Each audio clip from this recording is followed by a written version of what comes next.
चैतन्यं शाश्वतं शान्तं व्योमातीतं निरञ्जनं नादिबिन्दुकलातीतं तस्मै श्रीगुरुवे नमः। ॐ स्वस्ति न इन्द्रो वृद्धश्रवाः स्वस्ति नः पूषा विश्ववेदाः स्वस्ति नस्ताक्षर्यो अरिष्टनेमिः स्वस्ति नः बृहस्पतिर्दधातु। ॐ शांति शांति शांति। प्रणाम भगवान। ईशावास्य उपनिषद नवनीतम और प्रवचनकार हैं भगवान हंसानंद सरस्वती जी महाराज। और आज का शीर्षक है शांति मंत्र। ओम पूर्णमदः पूर्णम इदं पूर्णात् पूर्णम उदच्यते पूर्णस्य पूर्णम आदाय पूर्णम एव अवशिष्यते। ओम शांति शांति शांति। शुक्ल यजुर्वेद की जितनी भी शाखाएं हैं और उपनिषद हैं उनका यह शांति मंत्र है, शांति पाठ है। इसका अन्वय है पूर्णम अदः पूर्णम इदं पूर्णात् पूर्णम उदच्यते पूर्णस्य पूर्णमादाय पूर्णम एव अवशिष्यते। पूर्णम अदः, अदः पूर्णम वह पूर्ण है। संस्कृत में अदस और तद यह शब्द एक ही अर्थ बताते हैं, वह पूर्ण है। जिस ब्रह्म से यह सारा जगत उत्पन्न होता है उस ब्रह्म को ही अदः शब्द से कह रहे हैं। ब्रह्म अनंत सत्य है, अनंत ज्ञान है, अनंत आनंद है, तो वह ब्रह्म सब प्रकार से पूर्ण है, उसमें कोई भी कमी नहीं है। उसी पूर्ण ब्रह्म से यह जगत उत्पन्न होता है। परमात्म अद्वय आनंदः पूर्ण पूर्व स्वयं आयया स्वयं एव जगत भूत्वा प्राविशत जीव रूपताम। सच्चिदानंद घन पूर्ण परमात्मा अपनी माया से जगत रूप हो जाता है और जीव रूप से प्रवेश करता है, तो वह ब्रह्म सत्य और ज्ञान और आनंद से परिपूर्ण है। वह ब्रह्म सत्य ज्ञान और आनंद से परिपूर्ण है।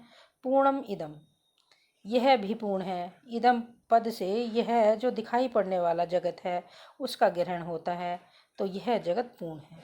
किससे पूर्ण है? अपने कारण रूप ब्रह्म से पूर्ण है। जिससे यह जगत उत्पन्न हुआ उसी ब्रह्म से यह जगत भी पूर्ण है। अस्थि भांति प्रिय रूप अर्थात सच्चिदानंद रूप यह ब्रह्म है। यह संसार भी अस्थि भांति प्रिय रूप से पूर्ण है। जैसे माटी से उत्पन्न होने वाला घट माटी से पूर्ण है, घट के कण कण में माटी ही समाई हुई है, माटी ही पूर्ण रही है, उसी तरह ब्रह्म से उत्पन्न होने वाला यह जगत ब्रह्म से परिपूर्ण है। पूर्णात् पूर्णम उदच्यते, पूर्ण से पूर्ण ही निर्माण होता है।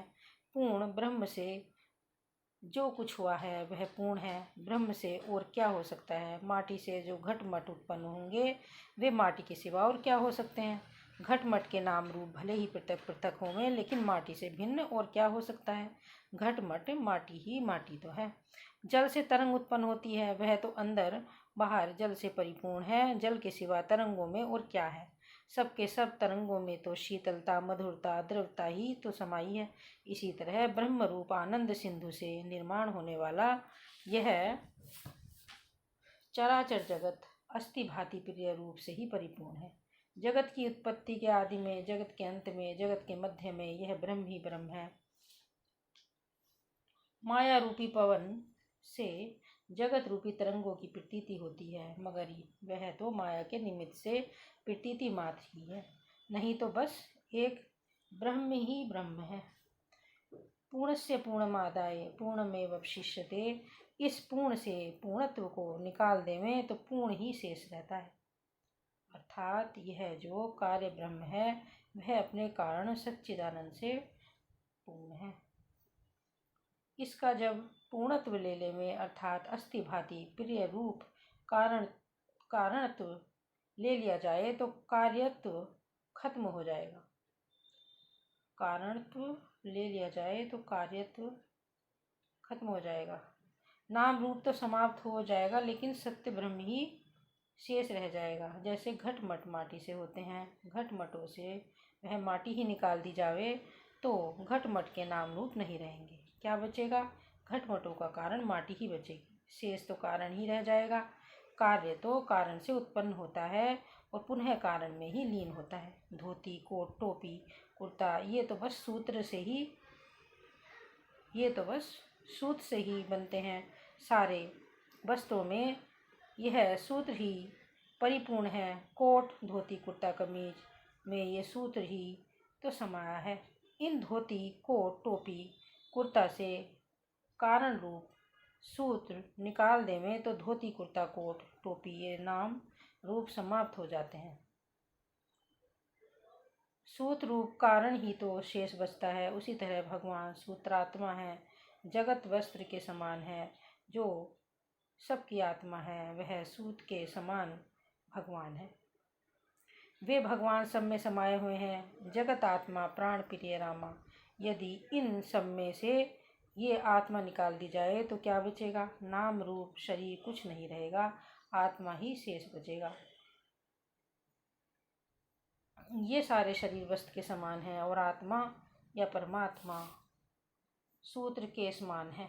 कहा भी गया है, बांसांसि जीर्णानि यथा विहाय नवानि गृह्णाति नरः अपराणि तथा शरीराणि विहाय जीर्णानि अन्यानि संयाति नवानि देहि।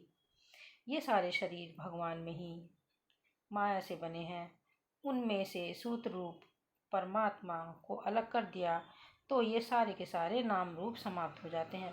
अंत में एक परमात्मा ही शेष बचता है। पूर्णमदः पूर्णमिदम् इस मंत्र का यह अर्थ हुआ, अर्थात आदि में, मध्य में और अंत में एक परमात्मा ही पूर्ण है। क्या कार्य रूप कारण रूप एक परमात्मा ही पूर्ण है, दूसरा कुछ भी नहीं? जगत की उत्पत्ति, स्थिति और प्रलय एक अध्यास मात्र होने से उस शांतम शिवम अद्वैतम रूप परमात्मा में ये कुछ है नहीं।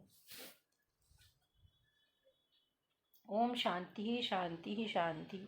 तीनों तापों की शांति हो। देह संबंधी रोग आदि से होने वाले शारीरिक दुखों को आध्यात्मिक ताप कहते हैं। काम, क्रोध, लोभ, मोहादि से होने वाले मानसिक दुख भी इसी में गिने जाते हैं। सिंह, व्याघ्र, सर्प, बिच्छू, चोर, बदमाश, शत्रु आदि से होने वाले दुखों को आधि भौतिक ताप कहा जाता है और देवताओं के कोप से होने वाले अतिवृष्टि, अनावृष्टि, भूकंप, विद्युतपात, तूफान, बाढ़, अग्निदाह, बर्फ वृष्टि, पहाड़ ढलना, अति शीत, इनको आधिदैविक ताप कहते हैं। लेकिन जहाँ देहों का, भूत प्राणियों और देवताओं का भी अत्यंत अभाव हो, अर्थात तीनों के तीनों न हो, अर्थात जहाँ न अपना देह, न सिंह, व्याघ्र, बदमाशों का देह और न तो देवता ही है, तो वहाँ ताप देने वाला कौन है और किसको ताप होगा? वहाँ तो तीनों तापों का अभाव है, उपशम है, शांति है। अंत है 3 बार शांति पढ़ी है। ओम नाम भगवान का है, परमात्मा का है। भगवान में तो तीनों तापों की शांति ही है। तीनों ताप नहीं है तो हमारा तुम्हारा स्वरूप भूत आत्मा सच्चिदानंद होने से पूर्ण है। इस पूर्ण परमात्मा में जगत, स्वप्न, सुषुप्ति, जागृत, स्वप्न, सुषुप्ति, स्थूल, सूक्ष्म कारण, इन अवस्थात्रय और देहत्रय का अत्यंत अभाव है। इसलिए तीनों तापों यानी दुखों का भी अत्यंत अभाव है। हमारा तुम्हारा स्वरूप शांत है, कल्याणमय है, अद्वैत स्वरूप है। वहाँ दूसरा कोई है ही नहीं। शांतम शिवम अद्वैतम चतुर्थम मन्यते स आत्मा। जागृत, स्वप्न, सुषुप्ति से परे जो आत्मा है उसमें सारे दुखों का उपशम है, शांति है। यह हो गया शांति पाठ का विवरण। और इससे अगला शीर्षक है भगवान का स्वरूप क्या है? भगवान का स्वरूप क्या है? ओम शांति शांति शांति। प्रणाम भगवान।